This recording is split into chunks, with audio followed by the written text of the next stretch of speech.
এই মুহূর্তে সবচাইতে বড় খবর, বিগ ব্রেকিং নিউজ। দর্শক বন্ধুগণ, আপনারা দেখছেন সবুজ বঙ্গ নিউজ। 2025-এর বিধানসভা নির্বাচন বিহারে এবার প্রত্যাবর্তন হবে না পরিবর্তন।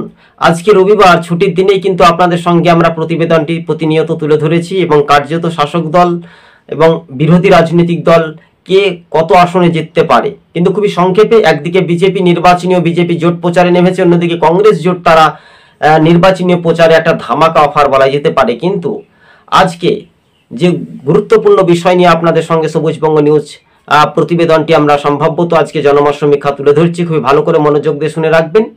তবে বিহারে 243টি বিধানসভা আসনের মধ্যে ম্যাজিক ফিগার 122, কিন্তু ধারে কাছাকাছিতেই নীতিশ কুমারের হাত ধরে কি বিজেপি আসবে, না নীতিশ কুমারকে ধরেই কি একটা ফাটল ধরবে?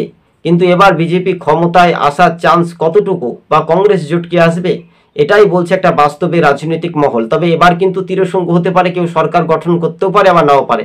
তবে সম্ভবত আজকে জনমত সমীক্ষার ইঙ্গিতে বলছে, যেহেতু 243টি বিধানসভা আসনের মধ্যে ম্যাজিক ফিগার 122-এ এবার শাসক বনাম বিরোধী রাজনৈতিক চর্চা কিন্তু আমাদের বিহারে কিন্তু দেখা যাচ্ছে। বিহারের পর বাংলাতে কিন্তু একটা প্রভাব পড়বে, তাই না? ধন্যবাদ দর্শক বন্ধুগণ, আজকে ছিল আমাদের এই পর্যন্ত প্রতিবেদন। এছাড়াও রয়েছে CPM, Congress, RJD, JDU, BJP এবং অন্যান্য রাজনৈতিক দল। সেখানে সংখ্যালঘু ভোটও একটা মেন ফ্যাক্টর হতে পারে। ধন্যবাদ।